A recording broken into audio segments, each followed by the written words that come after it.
I was delivering and installing machines. Since I was behind schedule, I decided to drive late to my next destination. There were no street lights and no other cars. At the peak of feeling like I was in the middle of nowhere, every single light on the dashboard of the truck lit up, and then it stalled. Now it's pitch black.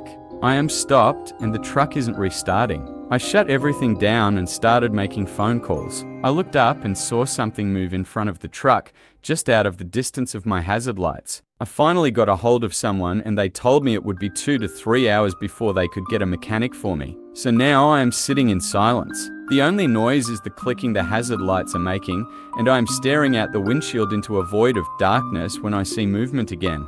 I threw on my high beams. The headlights caught 3 wolves snacking on something that looked like roadkill. I honked the horn and they looked at me like they were irritated more than scared. The wolves more than likely weren't going to bother me, but it was spooky just knowing they were there, so I shut the lights off.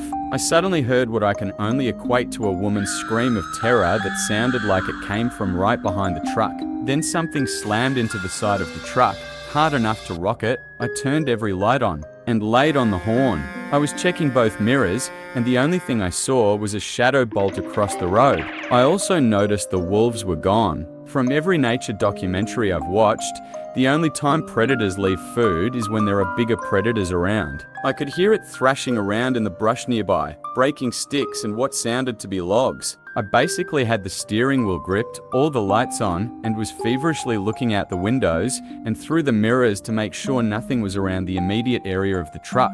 Finally, I saw some headlights through one of my mirrors. The noise stopped as the headlights approached. It was obviously the mechanic. He pulled out in front of me. My headlights were shining on his truck. As his door opened to step out, we both heard the scream again and the brush thrashing intensified. His door immediately closed and my phone rang. He called my phone asking me what it was. He sounded more panicked than me. I had no clue what it was, and he had no clue what it was. So the mechanic called the police. 2 state police officers showed up. They lit that area up like it was a stadium. I finally stepped out of the truck for the first time since it all started.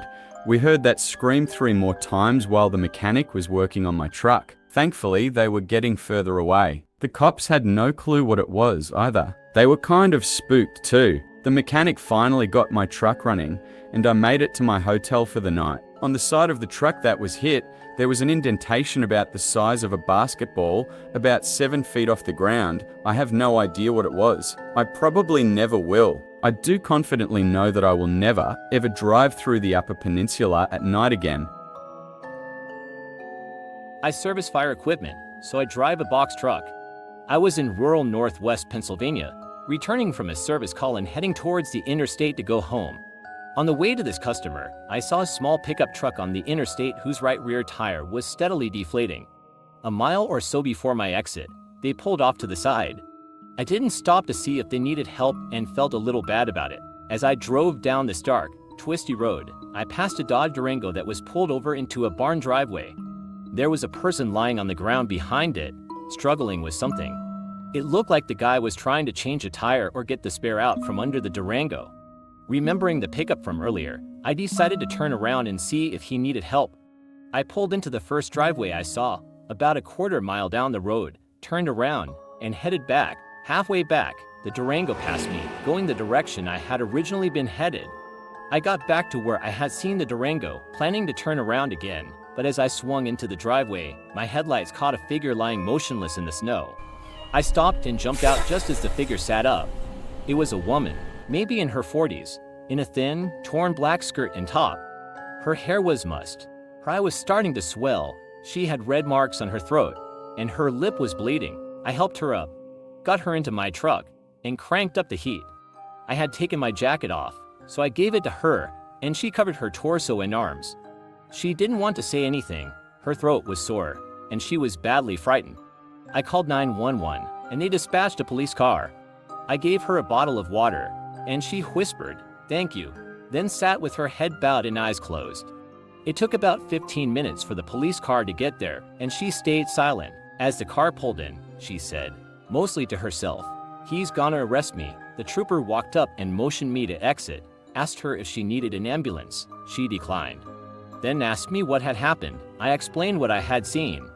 He wrote everything down, then talked to her for a few minutes. He helped her out of the truck and into his car. She quietly thanked me for coming back, because she thought that guy meant to kill her. As far as I know, she wasn't arrested. She was pretty beat up, and the trooper spoke and handled her as if she were the victim of an assault. It was almost certainly a transaction that had gone badly. I never found out what had happened. I watched the news outlets for that area for a while but never found anything. My dad drives in Texas a lot, but there is a particular road he always avoids. I'm not sure what road it is, but he says it's in the middle of old Native American land.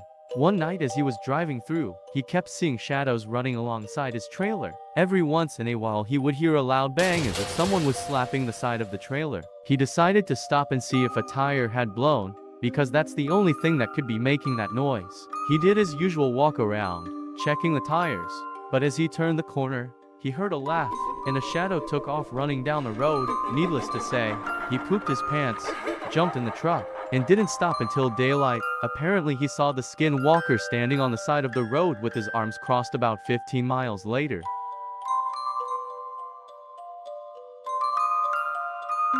I used to travel for work doing construction. My boss was driving and I was a passenger. We're on our way back home from Tennessee to Illinois. Just leaving the mountains, but still pretty much the middle of nowhere, and we notice a couple dead deer on the road. These things are like exploded. My boss and I say something about that sucks. A semi must have been hauling and clipped a herd. We get to the top of a hill and there are so many more dead exploded deer. Possibly hundreds, definitely dozens. They didn't look like they got hit by a semi. They looked like they had sticks of dynamite put into them and lit off. Semi-trucks had definitely been driving through because we didn't have to dodge any of them. And we were driving our big work truck and trailer, so if we had to crush a couple, it was no big deal. It went on for more than half a mile, maybe up to a mile and a half. My boyfriend is a truck driver who routinely does midnight runs. Oddly enough, I asked him this question myself a few days ago. He told me that one night, he was getting ready to park in a lot next to a truck stop. He said it looked like there were no lights, no cars, no sign of anyone, but he said screw it, he was tired. He woke up the next morning parked on the side of the road with 3 highway patrol vehicles behind him. He was about 15 miles away from the truck stop he parked at. Thing is, he was sleeping in his camper the whole night. He has no idea how he got on the side of the road, and logic says someone tried stealing the truck and succeeded. And the police convinced him of this happening as they saw a man in a black jumpsuit running away from his truck into a nearby field. Even then, he still feels uneasy about the whole situation. Apparently, the doors were still locked from the inside and there was no real sign of anyone trying to break in.